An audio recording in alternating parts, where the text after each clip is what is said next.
Good morning. In continuation to the discussion on signals and interlocking, various types of signals are for the rolling stock is considered a stretch usually between one station to the other known as a block. If the stations are too far, then there will be blocks in between two. Anyway, there should be a very safe, comfortable distance between two trains which are running on the same rail. That has to be ensured.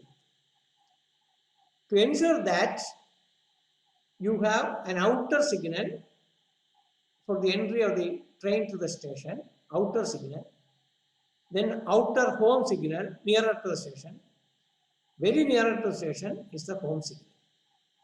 Only if the driver gets a nod, proceed. The outer signal, the outer home signal, the home signal, the driver can enter the station.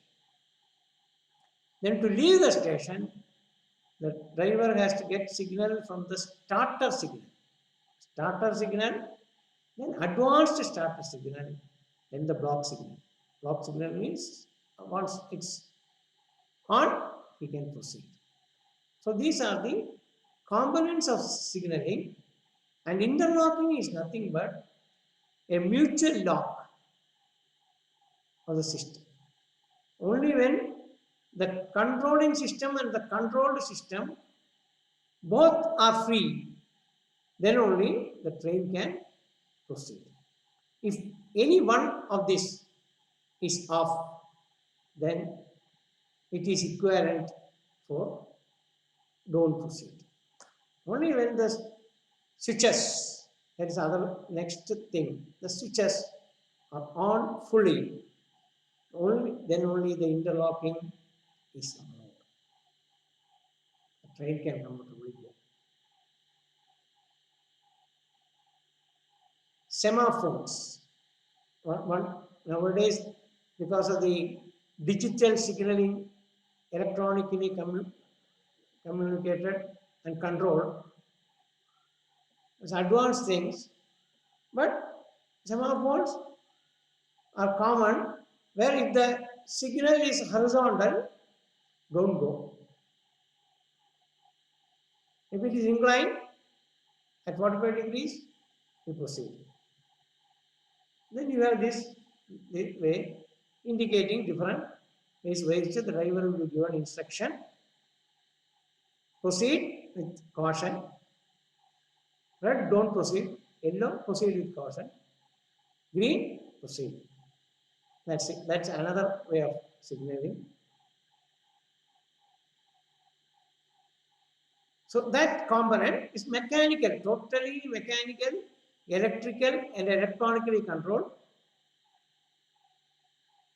It is not in the purview of civil engineering at all. Just for completion of the railway components, I am telling.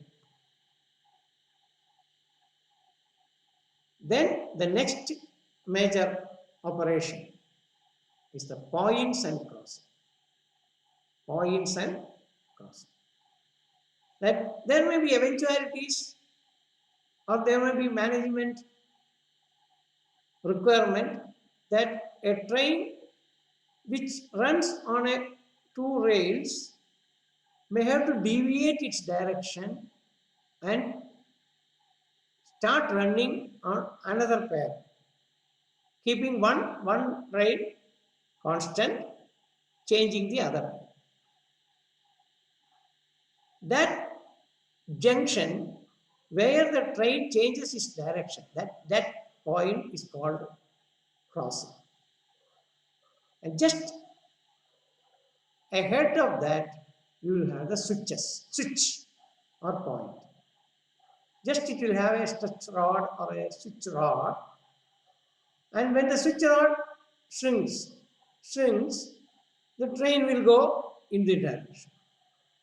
When the switch rod fit into the gauge of the train, then it will take the straight path.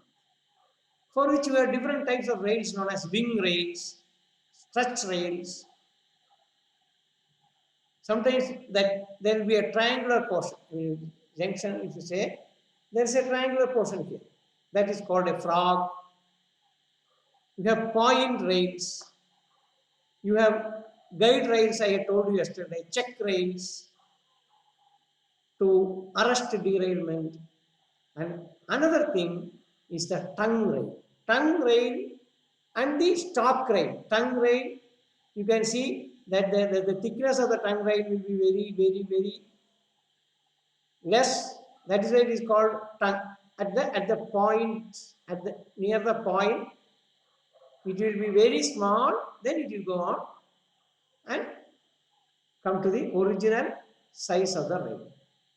So that tongue rail and the stalk rail, when there is a gap between the tongue rail and the stalk rail, the train will get deviated.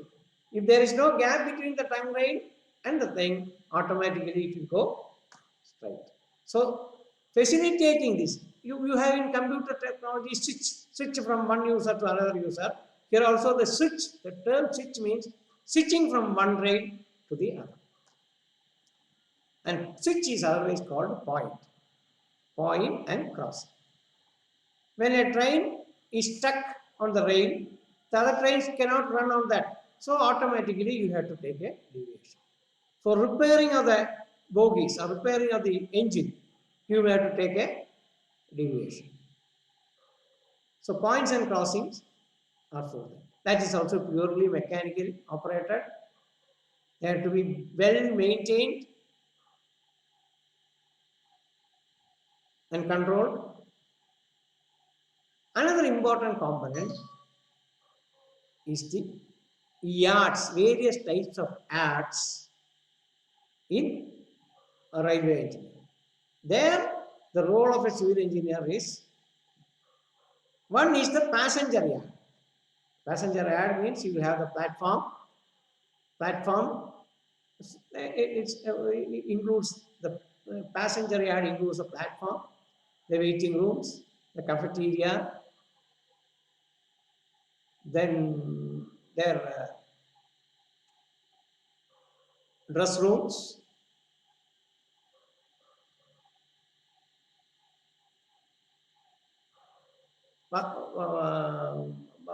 bathrooms and closets, rest rooms. Then you will have bookshops, paper shops. You would have seen in a railway station. Usually all yards will be encompassing, will be surrounding the station and extending. Yeah. Then the counter, ticket counters, lounge. Then the passenger yard, nowadays you have escalators, staircases, escalators, moving stairs. Then you have parking. Very important thing is at the front of the railway station, you need parking. So parking of vehicles. These are for passenger yard. When you plan a railway station, the passenger yard has to be planned. Similarly, it's for goods yard. So goods, you should have a warehouse, a place where you can take the goods, you can deliver the goods. So there should be a building section. There should be a weight taking mechanism. So goods, yeah. You need some storage spaces, some open spaces too, with huge goods.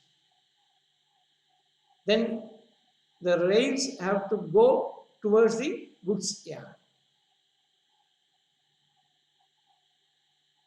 So a separate dedicated line will be there for the goods yard. So passenger and goods. These are services. These are the two services railways majorly do. Then another thing is the marshalling yard.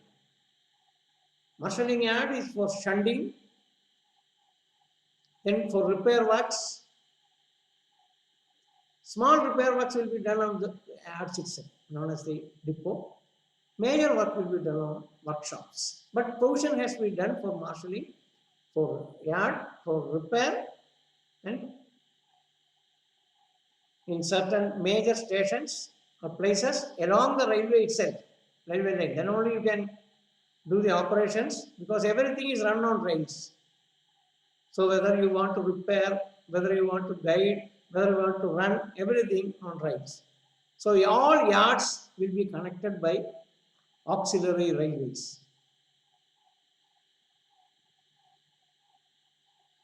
So for the rolling stock to stand or get shunt, a parallel rail setup will be there, and there it may be for the time lag to start its next journey, or it may be for repair, or it may be for services.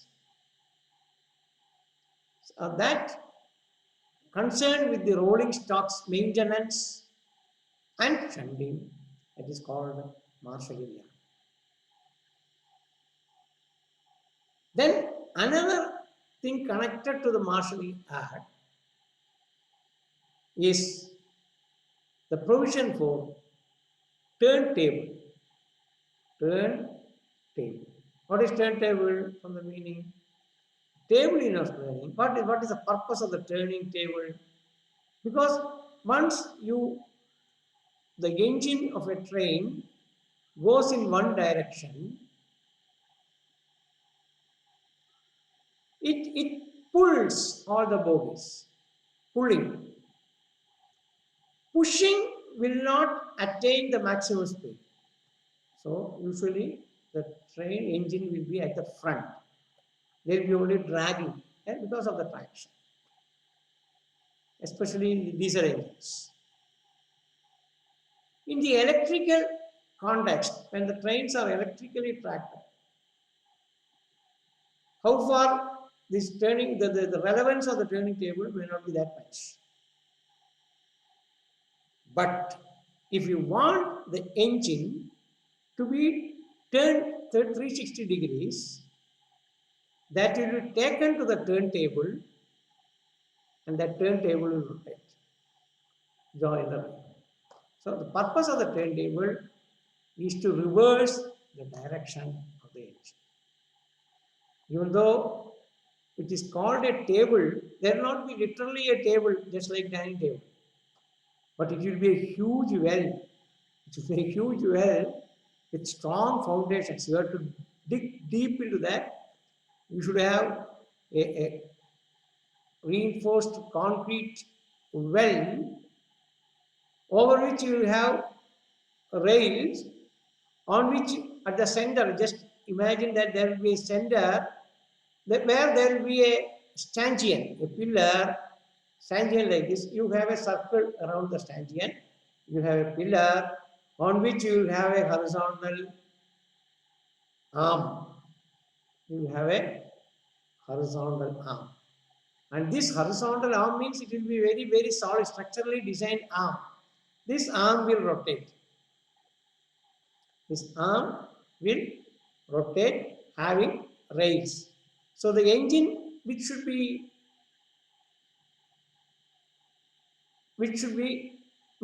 change its direction will be taken to this rail, then this arm will rotate. Once this arm rotates, there will be rails on both sides. The level of this rail on the arm will be same as the parallel rails on the railway line. So it rotates, comes here, goes. Usually the engineering students and the school students go there to see this. It will be very interesting to see that a train which rotates and changes its direction, turntable. So we wind up today. Thank you very much. God bless.